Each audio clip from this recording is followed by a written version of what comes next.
¿Sabes realmente qué es el bullying o sigues creyendo que es solo una etapa, una broma pesada o parte de crecer?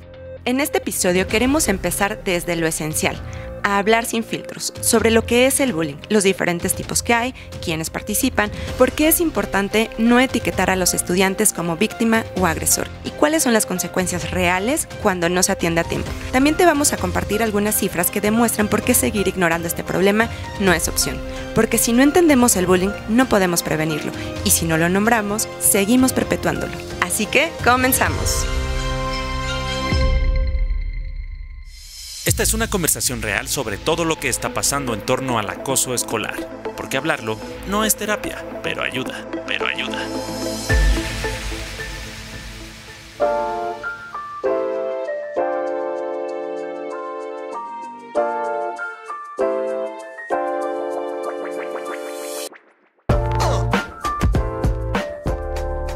Hola, bienvenidos a este episodio de No es terapia, pero ayuda. Nos emociona mucho abrir este espacio contigo, un espacio creado para hablar de frente sobre un tema urgente, el bullying. Soy Isabel Portillo y conmigo está... ¿Qué tal? Soy Nimsi Cisneros y juntas queremos compartirles que este podcast nace desde la experiencia, desde el acompañamiento real a estudiantes, familias y escuelas que viven las consecuencias del acoso escolar todos los días, muchas veces en silencio. Y también nace desde una necesidad, la de nombrar lo que muchas veces se normaliza o se ignora. Por eso queremos empezar por lo básico, pero no por eso menos importante. ¿Qué es el bullying? ¿Cómo se manifiesta? ¿Quiénes participan? ¿Y por qué sigue siendo un problema tan presente incluso después de tantos protocolos y campañas? Vamos a hablar sin rodeos, sin adornos, porque entender el bullying es el primer paso para detenerlo, prevenirlo y atenderlo con responsabilidad. Así que si eres mamá, papá, docente o simplemente alguien que quiere saber cómo ponerle nombre a lo que está pasando en las escuelas y en las vidas de muchos niños y adolescentes, este episodio es para ti. Pues ahora sí, empecemos desde el principio, porque para transformar primero hay que entender. A ver, vamos directo al punto. ¿Por qué importa hablar de bullying? Ya que a veces pareciera que hablar de este tema pues ya pasó de moda, ¿no? Que como ya hay campañas, protocolos, pues el tema ya está resuelto. Pero justo por eso hay que hablarlo sin filtros, porque pues no está resuelto. Claro. Y además, para explicarlo bien, vamos a poner como ejemplo un caso que sucedió hace apenas unas semanas aquí en la Ciudad de México. Se trata de un alumno de secundaria de 13 años que terminó con diversas fracturas después de que un compañero lo empujara. Y la escuela dijo que se había caído solo. ¿Te suena familiar? Por supuesto que sí, y es que este tipo de casos nos muestran por qué importa hablar del bullying desde la raíz, porque si no lo reconocemos, lo seguimos normalizando. ¿Y cómo podríamos distinguir el bullying? Es decir, a ver, en las escuelas suceden muchas cosas. Los estudiantes realizan conductas que, como bien dices, a veces se normalizan. Entonces, ¿cómo podríamos distinguir que una serie de conductas que uno o más estudiantes están teniendo se le llama bullying? Pues sí, Isa, para empezar necesitamos entender que el bullying son acciones violentas, intencionadas y repetidas que son cometidas por uno o varios estudiantes contra otro estudiante dentro del ambiente escolar. Y sí, o sea, nosotros aquí en Fundación en Movimiento, para entender esto que tú nos estás diciendo, Nimsi, utilizamos una regla muy simple, la regla de las 3 Cs, que es, para que sea bullying, debe ser constante, contra alguien y con intención. Así es, entonces deben de saber que solo si cumple con estas 3, no se trata de una broma, tampoco de un malentendido. Es bullying y es un problema que muchas veces se disfraza. Claro, y algo importante que queremos decir aquí es que el bullying no siempre se ve igual. O sea, estamos hablando de esta regla de las 3 Cs. No todos los casos son empujones, como este tema que hablábamos al inicio, ¿no? Este caso, o incluso insultos en voz alta, ¿no? O gritos. A veces el bullying es mucho más sutil y por eso pasa desapercibido. Claro, y por eso queremos compartirles los diversos tipos de bullying, porque es importante que sepamos que cada uno debe de atenderse de acuerdo a las necesidades que requiere, pero no desde la teoría, porque siento que eso ya lo vamos conociendo, pero también es importante que sepamos que hay diversas situaciones con las que podemos entender cómo se manifiesta cada uno, porque muchas veces no nos damos cuenta que se trata de bullying y vemos diversas situaciones que consideramos normales y en realidad están generando un grave daño. Sí, entonces empecemos con el más común y el que más se normaliza en las escuelas, el bullying de exclusión. ¿Cómo lo podríamos ejemplificar? El maestro llega y comienza a decir, vamos a realizar un trabajo en equipo, el maestro decide cómo van a estar conformados los equipos y resulta que en uno de ellos hay una niña que no la quieren en ese equipo y los estudiantes empiezan a hacer muecas. O hasta le empiezan a decir, ¿no? A esa alumna, ay no, tú vete, ¿no? O es que como tú no trabajas, pues nos van a poner mala calificación. ¿Y qué tal y es verdad que no trabaja, no? ¿Qué podemos hacer al respecto? O sea, para eso que estás mencionando es importante aclarar que cada caso es particular y para eso necesitaríamos revisar con más a detalle eso que estás mencionando para ver cómo podríamos actuar, pero la realidad es que si es constante contra alguien y siempre a ese mismo estudiante, pues sí hay una intención y entonces se le llama bullying. Así es. Y el siguiente bullying que queremos platicar es el verbal, que es cuando un estudiante recibe apodos ofensivos, burla sobre, no sé, cómo habla o cómo se viste, ¿no? Todo eso lo hemos escuchado, incluso apodos, ¿no? Y muchas veces utilizan este tipo de apodos con características físicas. Entonces, eso además genera inseguridades en los estudiantes. Sí, y que son estas situaciones que generan en ese estudiante que lo está viviendo, pues cuestionarse y decir hay algo que está mal en mí, ¿no? Que está pasando algo que pues no les gusta y por eso están señalando y comienza pues ahí ya a haber un daño a la autoestima. Y después de este tipo de bullying que estás mencionando, vamos a pasar uno más evidente, el bullying físico, que son pues empujones, jalones, golpes, pero también se meten con las pertenencias de esa persona, o sea, las maltratan, las pisan, las pierden, las esconden. Pero pues antes de llegar a este tema, ¿no? A este tipo de bullying físico y de golpes, pues es que ya pasaron muchas cosas que no se vieron como los ejemplos que mencionamos anteriormente y que pasaron pues desapercibidos para llegar a este tipo de bullying tan evidente. Precisamente el caso que mencionamos al principio de Alex, ¿no? El caso reciente en la Ciudad de México, pues nos muestra claro ejemplo del bullying físico a través de diversas fracturas y lesiones que sufrió, que además le van a dejar pues secuelas a largo plazo. Y esto nos lleva a un tipo de bullying muy común, pero poco visibilizado, que es el bullying psicológico. Aquí como tal no hay gritos, pero sí hay una manipulación, hay chantajes, hay amenazas. Recuerden el desequilibrio de poder, la intimidación. Un ejemplo puede ser si un alumno le dice al otro, oye, si no me das tu tarea, le voy a decir a todos tu secreto. O si no me das tu dinero o tu lunch, voy a hacer que los demás te odien y poner al grupo en contra de este menor.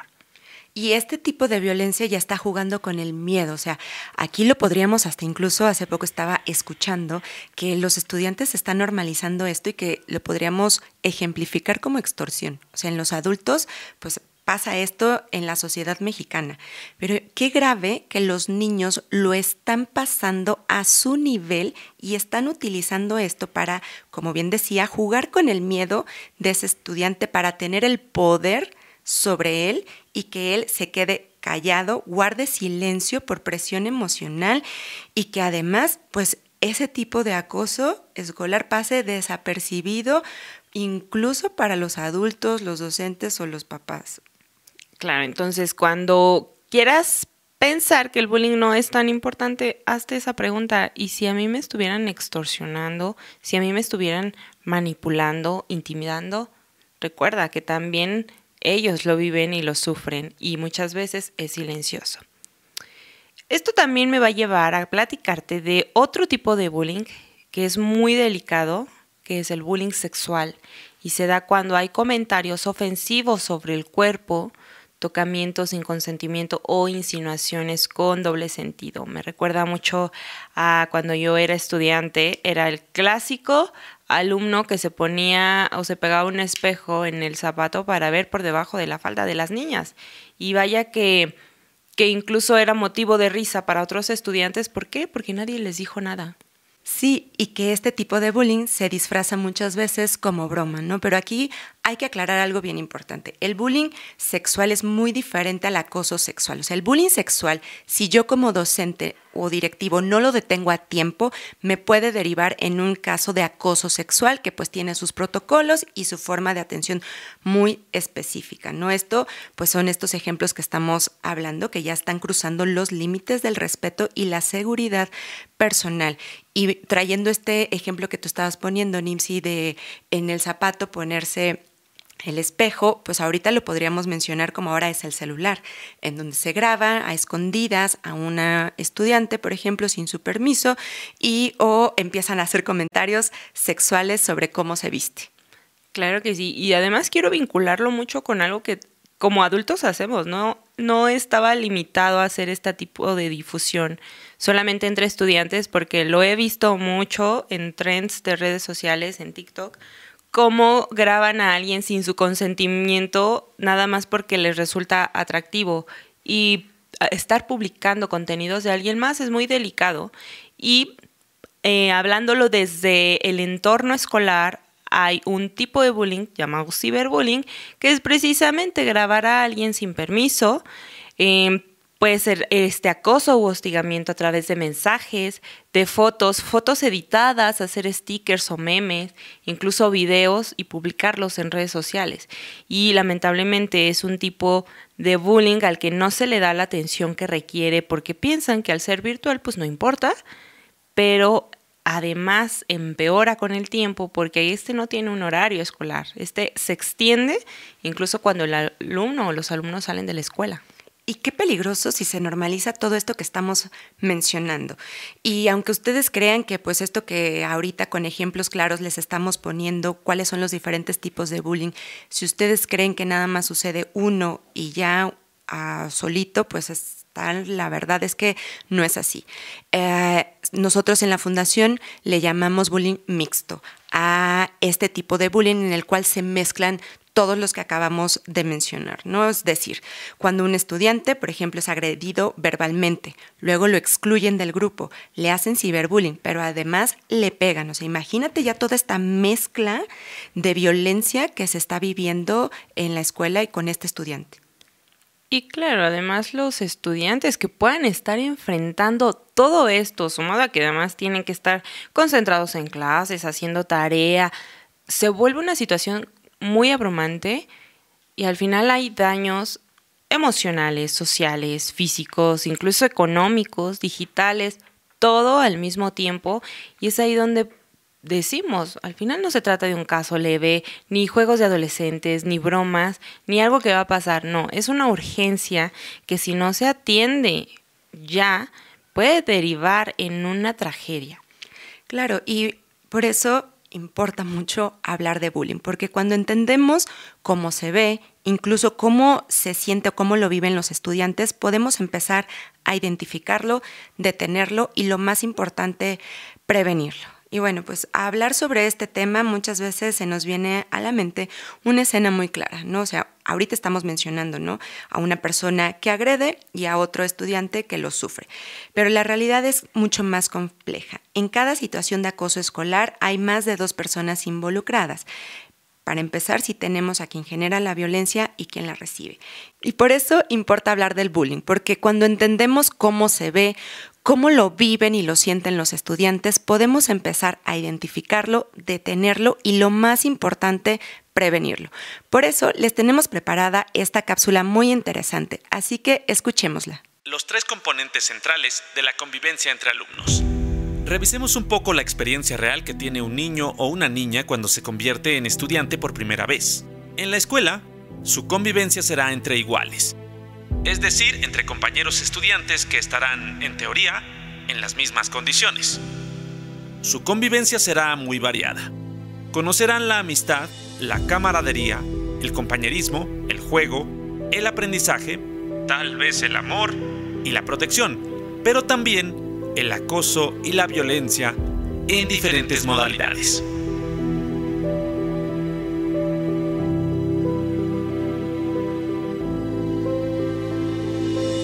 camino será largo y los obligará a combinar y articular diversas lógicas de acción. El salón, el patio, los maestros, los compañeros y muchos imprevistos que seguramente surgirán de esos contactos y contextos, de esos encuentros y desencuentros, de esas negociaciones y de esos conflictos.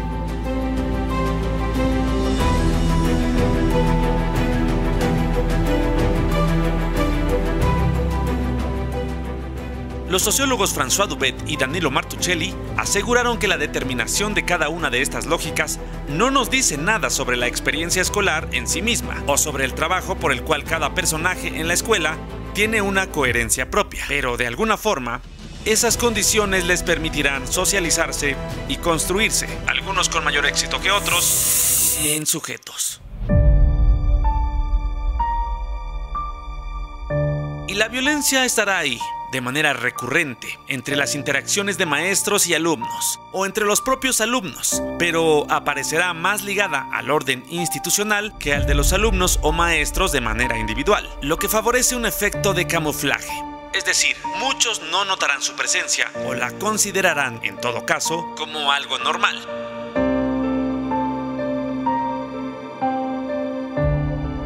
Un profesor con toda su carga de trabajo tal vez no alcance a diferenciar si sus estudiantes están jugando o se están peleando, y en algún punto podría llegar a considerar esto como algo normal.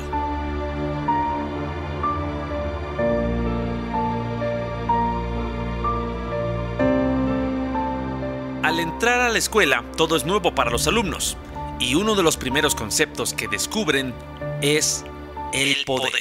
El primer componente central de la convivencia escolar. Regularmente descubierto a través de la violencia, probablemente con el profesor, pero cotidianamente con sus demás compañeros. El poder existe en casi todas las relaciones sociales. Solo requiere a un sujeto activo que utilice la voluntad del otro, regularmente pasivo, para que, en pocas palabras, el primero mande y el segundo obedezca. Ambos estudiantes, el activo y el pasivo, son racionales y por consiguiente capaces de identificar y ejecutar una voluntad, ya sea forzada o consentida.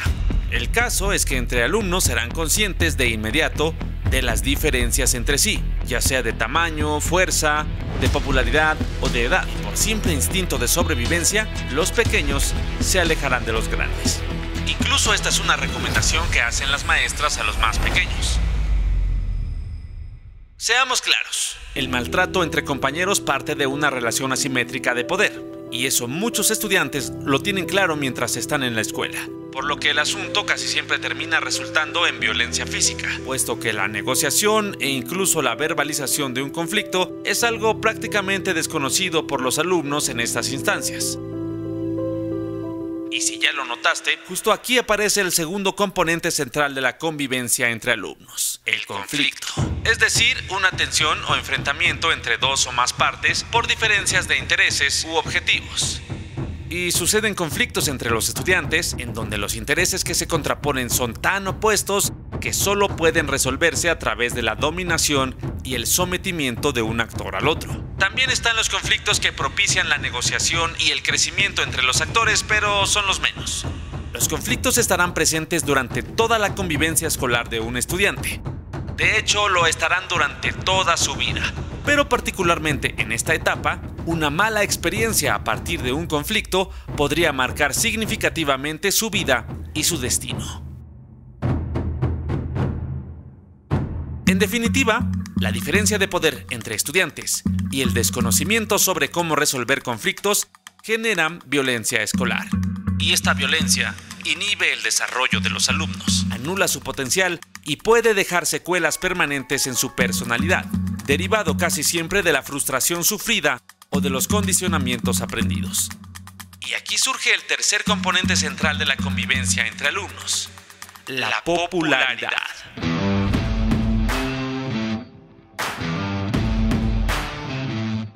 Muchos estudiantes descubren que demostrar poder y someter a los demás puede llegar a ser una competencia con otros estudiantes, y ganarla ofrece representación. Su imagen personal comunicará de alguna forma liderazgo, disrupción e incluso heroísmo.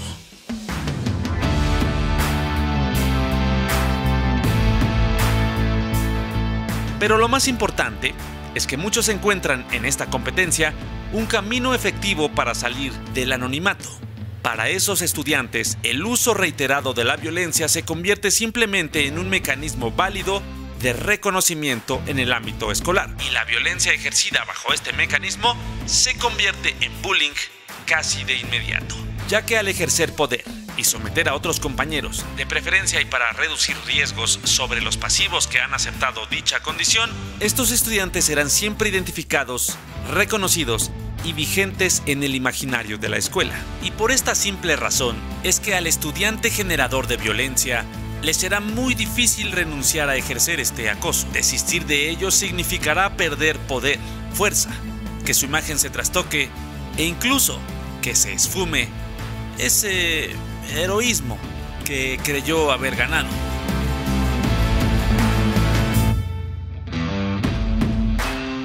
Y por esta condición, la competencia entre generadores de violencia se vuelve cada vez más cruel y obsesiva. Por un lado, los generadores buscarán más reconocimiento, popularidad, vigencia y representación. Pero por el otro, quienes reciben la violencia perderán su identidad como persona, su derecho de pertenencia a la comunidad o a la institución educativa, y dudarán muy pronto de la viabilidad de su futuro, tanto académico como de vida.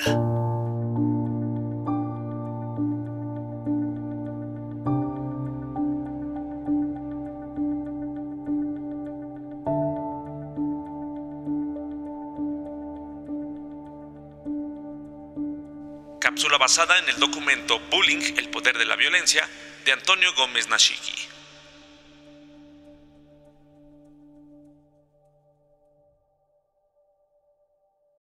Wow, qué gran información acabamos de escuchar. Les invitamos a que si hay algo que resonó en ustedes, lo reflexionen, lo analicen. Y ahora vamos a hablar de los actores involucrados en un caso de bullying. Seguramente han escuchado el esquema tradicional que involucra a víctima, agresor y testigos. Yo quiero contarles un dato importante que aquí promovemos en Fundación En Movimiento y buscamos no etiquetar, no usamos los términos víctima ni agresor porque sabemos que las etiquetas marcan, encasillan, dañan aún más, incluso limitan la posibilidad de que cada niño o niña o adolescente crea en la posibilidad de transformarse a sí mismo. Entonces, como tal, usamos los términos quien recibe la violencia y quien genera la violencia, porque así nos estamos enfocando meramente en las conductas y no en definir a la persona solo por un momento en su vida.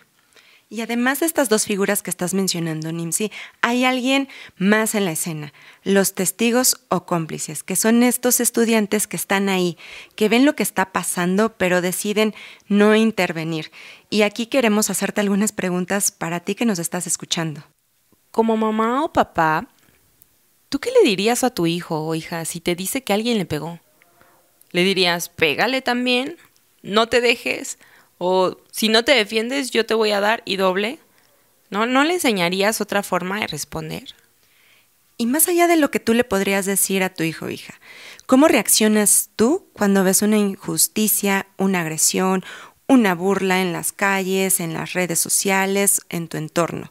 ¿Te quedas callado también o eres alguien que actúa desde la empatía? Porque lo que tú haces enseña mucho más de lo que le puedes estar diciendo a tus hijos. Y ahí, si tú no haces algo, puedes estar siendo testigo cómplice, al igual que los estudiantes en sus salones de clases. Aquí es donde entra el ejemplo. Si nosotros como adultos estamos justificando el si te pegan, pégales más fuerte, entonces ¿cómo esperamos que nuestras hijas e hijos aprendan a ser observadores defensores? Y queremos aclarar qué es esto de ser observador defensor, porque esto no significa ponerse en riesgo, significa no normalizar, significa incluir al que excluyen, avisar a un adulto lo que está pasando, acompañar al que se siente solo y decir, esto no está bien. Y también tú, mamá, papá, maestro, puedes fomentar que tus estudiantes o hijos sean observadores defensores. ¿Y cómo podemos hacerlo? Pues al final solamente se trata de ser un adulto confiable. Es decir, hay que escuchar sin juicios, y ser esa persona que no minimiza una situación desde sus primeros inicios de violencia, quien ayuda a quien lo necesita en su entorno y a crear espacios seguros para todos. Claro, porque cuando un niño, una niña o un adolescente ve que un adulto actúa con empatía y firmeza, aprende que no se trata de quedarse callado ni de responder con más violencia, sino de intervenir desde la conciencia, el cuidado y la responsabilidad.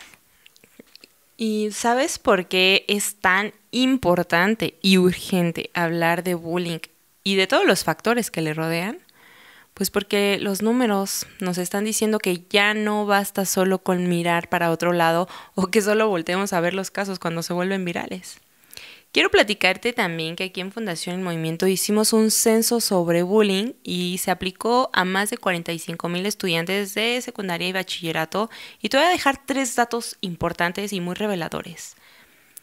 Según este censo, el 28.6% de estudiantes han sufrido bullying y de ellos solo 2 de cada 10 casos recibieron ayuda por parte de las autoridades escolares. Y más del 60% de las agresiones ocurrieron dentro del salón de clases. Esto significa que muchas veces hay adultos presentes, hay estudiantes que ven y no hacen nada. Y eso no solo permite que la violencia continúe, sino que le da poder a quien la está generando y deja en total vulnerabilidad a quien la recibe. Por eso necesitamos formar estudiantes capaces de ser observadores defensores, adolescentes empáticos, solidarios, valientes, que no vean la violencia como un espectáculo, sino como una oportunidad de hacer la diferencia. Y como adultos necesitamos dejar de pensar que es suficiente con decir, si ves algo, ven y dímelo. También hay que enseñarles qué hacer, cómo ayudar, cómo cuidar al otro sin ponerse en riesgo. Y esto también incluye a los testigos, porque cuando no hacemos nada, pues también estamos tomando una posición. ¿Tú en qué posición te colocas en los casos de violencia o de injusticia? Y además cuando decides intervenir, aunque sea con un gesto pequeño, sí estás haciendo una diferencia enorme y los niños sí la ven. Ok, y bueno, a ver, ya hablamos de qué es el bullying, los tipos y los roles. Ahora toca ir concluyendo ya este episodio con un tema bien importante que es ¿qué podemos hacer? En este episodio solo les vamos a abordar tips súper claros para empezar a cambiar esa historia de miles de estudiantes. Sabemos que hay mucha más información y por ello queremos invitarte a que sigas escuchando nuestros próximos episodios, pero queremos platicarte qué podemos hacer con los docentes, Isa. Claro, con los docentes 3 tips bien importantes. Crea un ambiente seguro y de confianza, es decir, que tus alumnos sepan que pueden hablar contigo sin miedo. 2, interviene desde la primera señal, es decir, no esperes a que esto escale. Y 3, modela con empatía y respeto. Lo que tú haces enseña más de lo que tú dices. Y también te quiero compartir 3 tips si eres papá o mamá. Y el más importante es que valides las emociones de tus hijos sin juicios. Aunque como tal no seas capaz de comprender al 100 el problema que están enfrentando en la escuela, sí puede pasar que una parte de ti piense que es exagerado o que no estés de acuerdo con las elecciones o decisiones de tu hijo o del cómo intervino ante el caso de violencia. No lo juzgues, solo valídalo. Por otro lado, también te quiero recomendar que observes sus cambios de conducta. Muchas veces el bullying no se expresa con palabras, sino que se nota en la actitud. Y por último, que no minimices ni tampoco los justifiques. Hay frases como así se llevan, pues que pueden hacer mucho daño y perpetuar que exista la violencia. Y bueno, y si tú que nos estás escuchando viviste bullying, si lo ignoraste, si lo enfrentaste o si incluso aún no sabes cómo actuar, también queremos invitarte a que tú nos cuentes tu experiencia porque platicarlo también es una forma de sanar y porque compartir tu historia puede ayudar a otros estudiantes a entender y prevenir. Así que puedes escribirnos por redes sociales o dejar un mensaje para leerte en los próximos episodios. Queremos escucharte, acompañarte y darte herramientas para no quedarte solo. Recuerda que este podcast es para ti y queremos darte voz a ti y a todas las personas que se han sentido desprotegidas o poco acompañadas cuando han enfrentado un caso de bullying. Por ello te invitamos a que escuches nuestro próximo episodio en el que hablaremos de los errores más comunes que cometen las escuelas que propician el bullying, porque recuerda que esto no es terapia, pero ayuda.